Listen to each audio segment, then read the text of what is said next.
All right, these are the Sohn technique sets, of which there are 10. This is usually the introductory technique set that is first taught to a brand new student at white belt.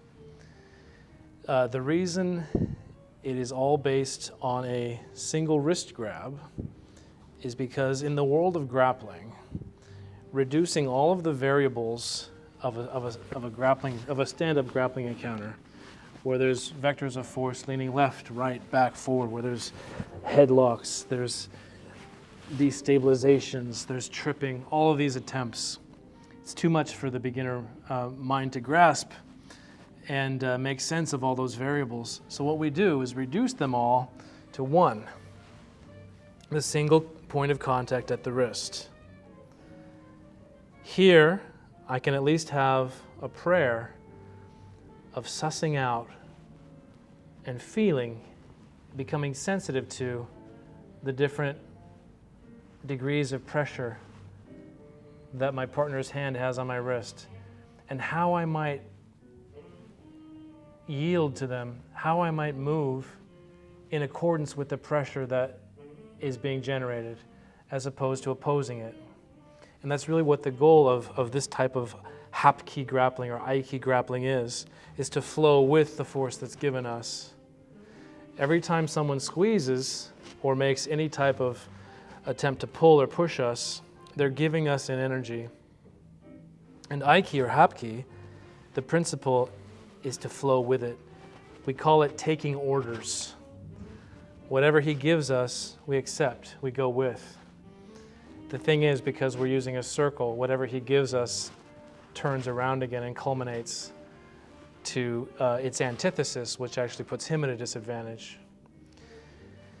So, for number one, he's grabbing me here with his full strength. It's so strong that I can't oppose it with just my strength. If I pull any which direction, whatever I do, he simply opposes with a contradictory vector. My force goes this way, his force goes exactly the opposite. So I need to do two things to manage that. I want to make this not a contest between his arm and my arm, but first of all, a contest between my whole body and his arm. So the first thing I do to do that is to unify and unite my wrist with my own waist. Now when he holds me, if I brace my wrist against my waist like this and I move, you can see that my legs and my knees and my hips and my shoulders all have a lot to do with my resistance to him, as opposed to just the arms of my shoulder and bicep and forearm. So step one is I brace and I try to harness the unity of my whole physical form to oppose his mere arm. And then, speaking of all those vectors and how if I make any angle of movement that he can simply resist it, I now use a circle as well. So first, to combine my body into one piece, second, to use a circle. For number one, I'm going to do exactly that. He's grabbed me so strong I can't go up. As you can see, he's resisting my attempt to lift this way. So I'm going to go with this pressure that he's giving me by turning this way. That's his orders. By him pushing down on me, that's his order to go this way. And then I circle back, and he's still resisting here. So that's when my hand comes here, and I'm going to turn into him against his resistance, well, I should say under his resistance with my hand here, you see? And you see how that lifted him up? So step one, he's pushing me down. I go with the downward until I circle back. I can only get this high because he's still pushing down. Now my hand is added to the top in this shape, and it's going to revolve this way, up and over like an arc. But my waist does that, and I also lock his wrist and drive into him. And you see how he lifts up. This also frees my hand, at which point my knife edge slides to a point that we're going to use quite often in this martial art. It is exactly 1 inch above the olecranon. The olecranon is the tip of his elbow. I measure 1 inch up, and I use the edge of my hand. The edge of my hand, the knife hand, is why the technique is called kaluki in Korean, because kaluki means knife hand. I'm also manipulating in this region The radial nerve, the ulnar nerve. And as I roll this up and over, it counteracts his opposition to me. Push back. As I roll up and over, it circumvents his pressure. Once I'm here, and he's stooped like that, I'm now going to pull to the empty space to his left. Because as you can see here, he has no support. I draw him into that, and he falls down. I find his shoulder blade, the scapula, and I align my shin bone within the scapula. So it's kind of lodged there. And this is important. His forearm, or I should say his arm, I want it 45 degrees from the ground. Not flat and not straight up, but 45 degrees, because this is the sweet spot for me to add a twist. These fingers grasp the ridge of his muscle here on his forearm and roll backward. This hand rolls forward. And these motions, as they turn opposite directions, it's like wringing a towel or a dish rag to get the water out of it. I turn this backward and this forward, and that earns the tap.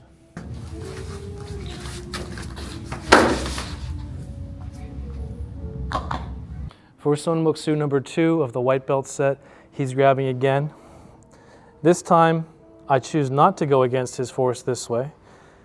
I choose not to make a big circle in response to it, but rather a smaller circle that dips down and up. And this sometimes is better when he's so strong that I can't even negotiate it. I use this downward pressure that he's giving me, and I go with it and come up. Here there's a space in his hand. The grip's already weakened. I also clap up like this.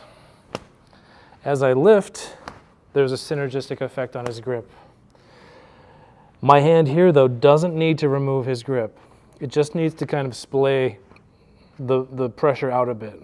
And to do that, my middle finger on the first knuckle of his thumb and my thumb on his fifth metacarpal over here. And I just kind of splay them a bit. I just spread them out. Doesn't open it all the way, but splaying it enough lets this hand turn. And then I cross the thumbs, and they overlap my four fingers, which is on the thinner eminence of his thumb, clasping the two together. I call this a hand sandwich. It's flat, it's a sandwich, and it's important that it be flat because the flatness gives it leverage. So you don't want a curled grip, you want a flat grip.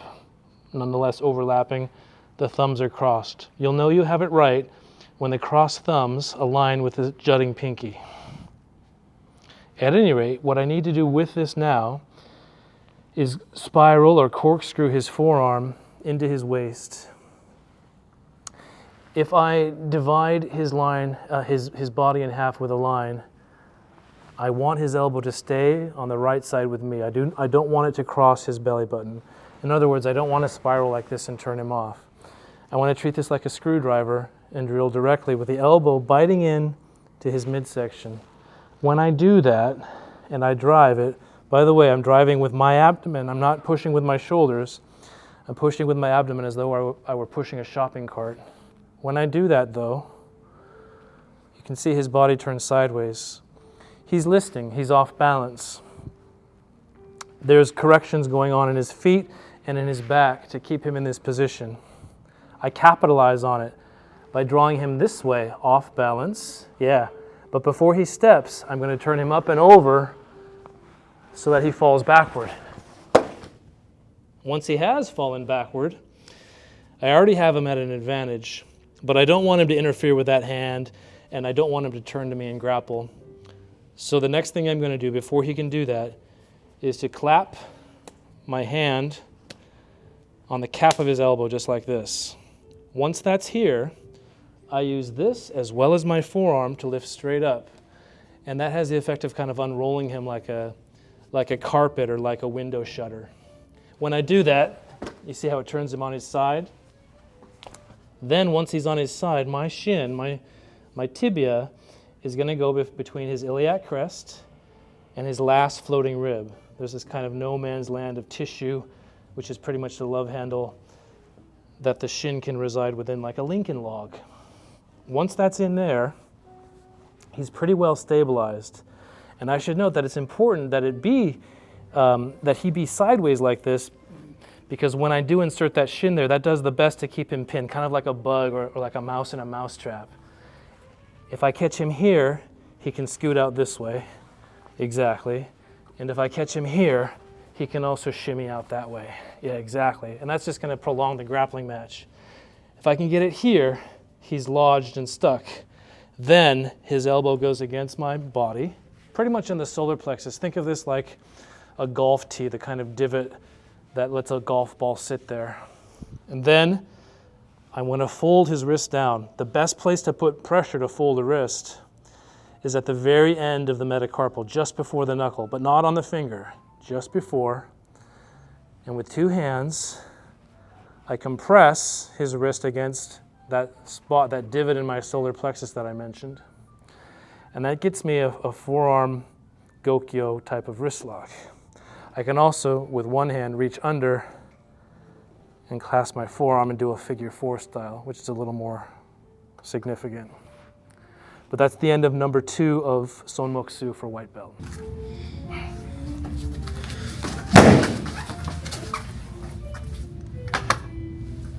So here we are with the third white belt technique of Sohn Moksu.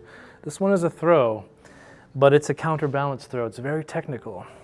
What I'm going to do first of all, to meet his grip, is to roll backward. It's a yielding motion. He's grabbing me so strong, by the way, that I can't go out, just like before. So instead of opposing this way, or going this way as I did for 1, or this way as I did for 2, I'm going to roll backward. And I need to imitate, well, to me it feels like when you're standing in the surf at the ocean, and you're in the packed beach sand where the waves crash, and a wave has crashed, and the waters are beginning to recede down that slight ramp. And you can feel the water sucking your toes. But all that same water is being drawn back into the ocean and yet mounting up into the curl of a new wave that's about to break. You have to be that water. As he grabs, instead of opposing it, I connect to my dantian and I sit back at that angle, drifting downward. But then all of it is mounting up into the wave that comes back and crashes over. And importantly, the thumb will come to the top and fold down, which breaks the grip. And then my other hand comes in, and it makes this shape and slots onto his hand. With these two together, I'm essentially holding a sword. His arm is my sword, and my two hands are on the sword grip. I draw back away from him. This crosses his body in case he were about to punch me. And then, as I swing down, it connects with my left hip, and my left hip steps to the side and squats. You notice that my right knee is about to touch the ground, but then it doesn't. It turns, and my left knee touches. And that puts me in a position where his hand is inverted. This is a Sankyo lock. You'll see this in a lot of other techniques, but it's a wrist lock. It hurts on its own. It causes its own local pain. But it's important now for this technique for the effect that it has on his body posture and the stability of his position. I'm going to use it to unbalance him. But importantly, I haven't twisted it yet. If I had, he'd be in pain, but that pain would immobilize him. What I want to do instead is hold the hand up, loose, not yet applying the lock, not yet twisting and straining the tendons, but loose. Because initially I'm going to use counterbalancing. Now I want you to imagine that there's a pulley system. I am the scenery on a stage, Sohn is the scenery on a stage, and I'm the ballast that's attached on the side stage, the rocks, the weight, the iron. When the iron sinks, the scenery flies out by the pulleys. So there are pulleys here. As I go down, the pulleys lift him up and out. So to effect this, I'm going to cast my hand out, at the same time sitting back onto my haunches, onto my rump really.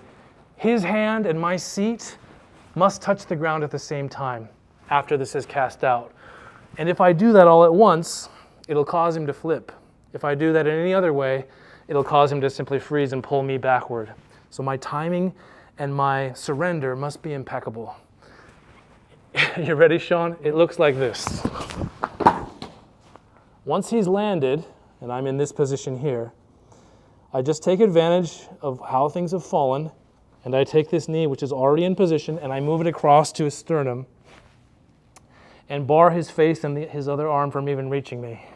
Keeping my weight here and the hand in the same position, I move this like this, and then you can see that I'm going to make a corkscrew compression, which is excruciating, but it's a little bit technical and tricky. It's the same position I was in when I threw him, but as I compress down and I use my knee to help me too, it causes a body lock. And that's number 3 of Sohn Moksu.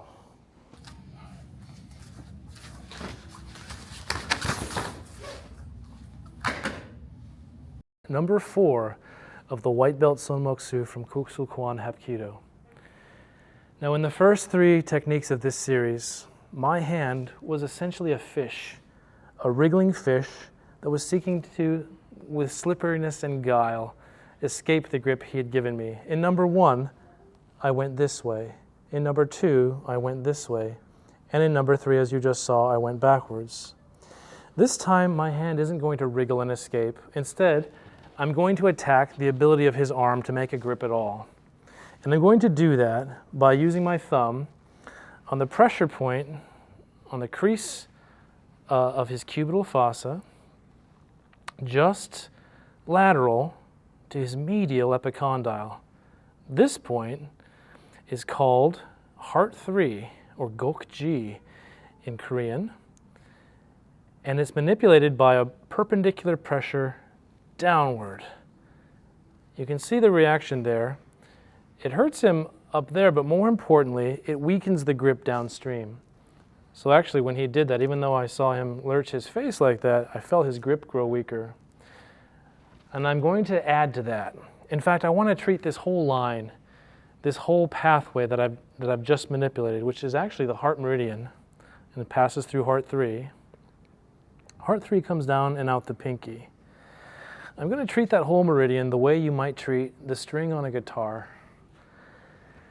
When we put our thumb or fingers across a fret and we make a bar chord, the notes we pluck have a higher frequency, makes a higher pitch, makes the pain higher too. We can also think of it like a hose with the stream of water coming out. And when we crimp the end of the hose, the pressure builds up so that if we were to nick the hose, there'd be a lot of pressure in the stream that formed. At any rate, I want to unify my body. I'm going to turn my thumb, this classic Hapkido finger bridge, to make that bar chord at the same time as I step with my right foot. This happens simultaneously. At the same time, I hunch my shoulders and I duck over to avoid that hand. Here you can see my thumb is in place to manipulate that point. And I do so, which weakens his grip, and it also weakens his arm enough to let me pass. My passage is my left foot here, under his arm, and my right foot here, to be directly behind him. Now that I'm directly behind him, and my hand is in the same place, my hands are in the same place they started, I need to tilt him down to the ground. If I use my strength, he won't go. In fact, resist me. By just turning like this, I cannot make him go. So instead what I need to do is take my right hand and slide it under and all the way to the left into the crook of his elbow. This is like a hard left margin on a typewriter. Once that's there and slotted in place, my other hand, which had been manipulating that pressure point, remains in the same region, the same locality, and just cups his elbow. Now these work together. When my right hand turns, my left hand turns. And you can see I have a handle on his center of gravity. I'm going to step, sidle really, with my left, keeping flat with him as this turns down. As he goes down, I keep the pressure on his elbow because I don't want him to slide out, and I slide my knee against it. That keeps his elbow in place. I keep my hand here so that he doesn't turn to me. And then I make a gooseneck lock with his hand that's still here, pressing it down into the ground or against my knee. And this is the submission.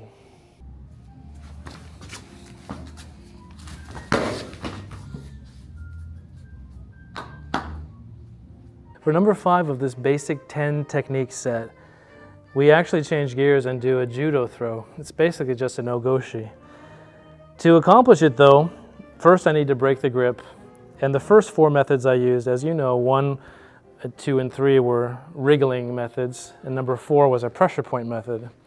Number 5 is pressure points as well, but I'm going to use the same Hapkido finger bridge shape, and I'm going to crash it into all the pressure points that exist at his wrist. If I do that hard enough, it'll shock the muscles that hold his fingers taut and break the grip. Once having that, I draw this arm across my body, and this is important. My right heel is going to be placed directly below his dantian. His dantian is his center of gravity. When I turn my heel and place it directly under the dantian, what I'm doing is I'm treating my leg like a jack for a car, squatting under it, and my leg straightening does the best thing I can do to lift him off the ground. So you can see in this position, my right leg is directly under his dantian, and my left is almost there. I'm going to slide my left foot against my right. At the same time, I'm going to straighten my legs like a power lifter. And then that will allow my pelvis to be tabled and him to rest on top of that pelvis. To continue the technique, I would turn to my left and flip him over onto his back. And then I would step in, put my hand here, and lock hard this way.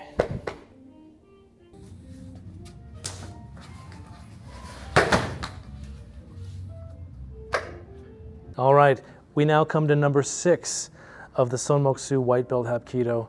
Like number 5, it's another judo technique without any wrist locks or Aiki principles. Instead, it's uprooting. Center of gravity below center of gravity allows you to lift center of gravity. Incidentally, this is the first time also that one of the openings repeat. We're going to use the same opening of number 4, where we turn the finger bridge into the bar cord on the wrist and time that, synchronize that with the step of the foot. My foot, when it steps, should be placed on a line that passes through his feet so that we have a full axis that we're going to tilt him on. That's step 1. In step 2, I bring my foot to the side of my other foot at the same time as my hand goes to his far waist. I want to feel the bone of his hip over here, the iliac crest. For number 3, step 3, I put pressure on his arm back here with my right hand, and I use it to draw him backward like this.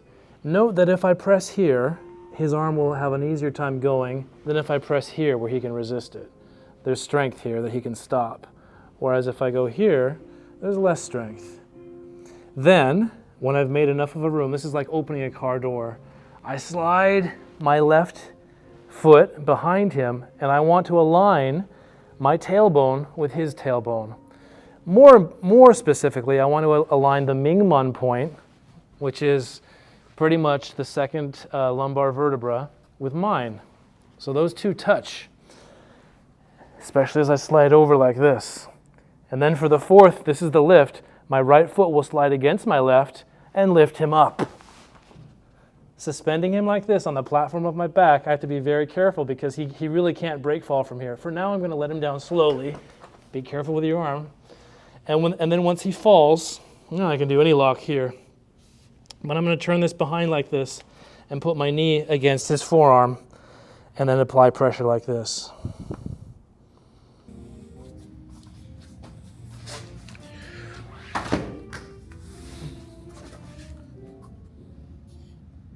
In 7, we're still in the world of judo.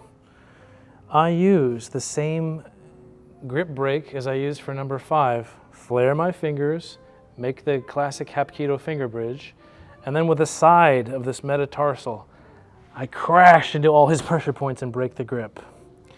Just like before when I did the ogoshi, I bring his hand across, except instead of inserting my pelvis under his pelvis, now what I'm going to do is match my heels against his toes. I need to be in perfect alignment with him and perfectly square with him. So I've turned this foot here, and I've turned this foot here.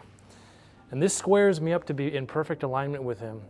I need that because what I'm going to do is I'm going to break his elbow on my shoulder. The acromion is the high point of my shoulder. If I'm not aligned though, the sudden pressure will scoot him off to the side and his arm maybe won't break. For example, if I wasn't aligned, if I were like this and I pulled down, it might drive him to the side, or he might be able to walk around it even to avoid it. So that's why it's important that I line up my heels with his toes, because that puts my center of gravity with his center of gravity, and it minimizes the chance that he's going to escape when I make a downward pressure and break his arm. His elbow right on the high point of my shoulder. That's where it breaks, like a walnut. Now I said this is from judo. The judo option is to slide up to his armpit and then to use this hand to keep his elbow straight as I then jut my pelvis to pick him up and pitch him forward. That's a nicer option that doesn't break the elbow, and it's always available to you. Another thing, while his elbow is braced on my acromion, he may resist it by curling his bicep and turning up. Yeah, so then we get into an arm wrestling match of him trying to save his elbow by keeping his arm flexed. Steady flexion. But all is not lost. All I need to do is rotate this to the outside, and then I can still get the lock. Yeah, up he goes.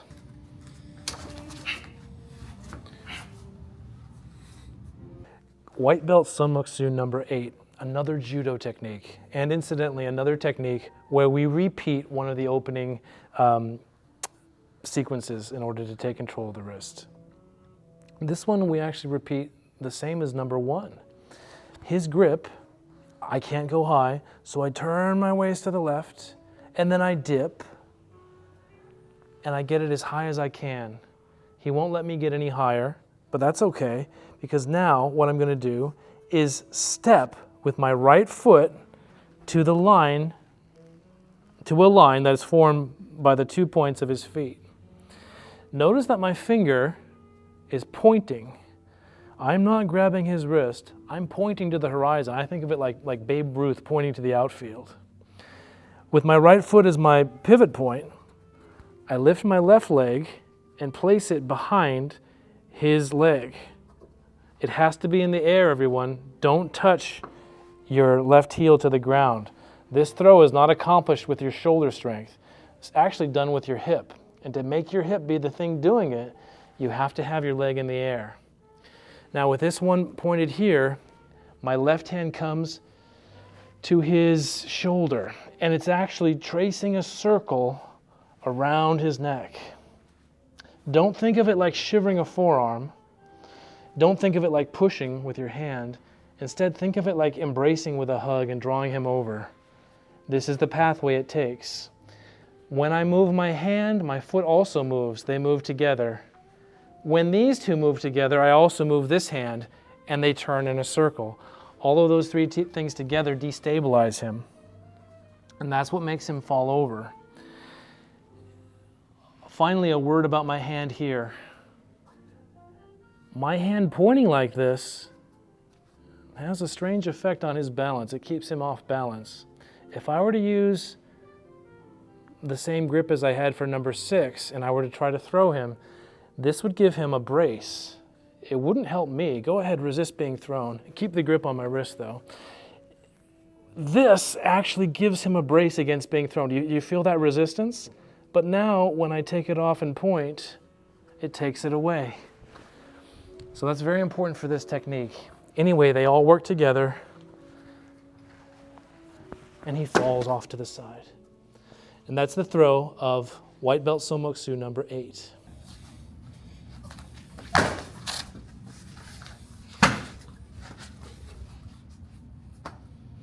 Here we are with number 9 of the technique set.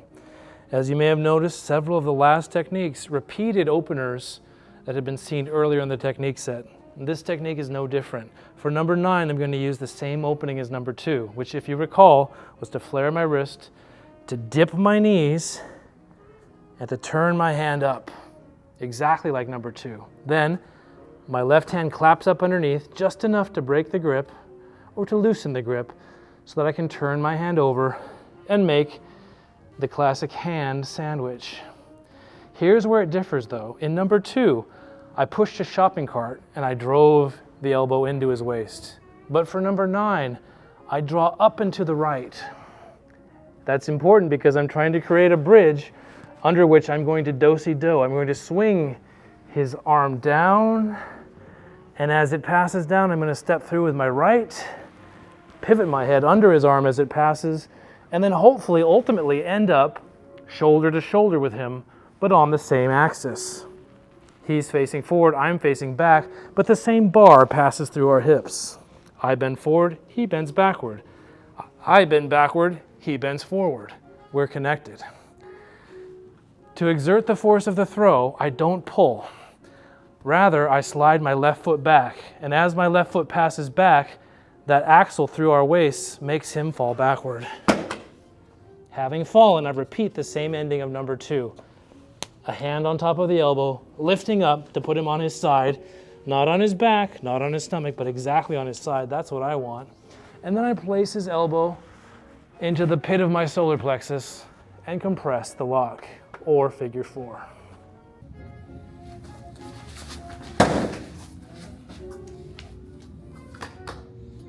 For the final set of this technique set, we're actually going to do a locking submission.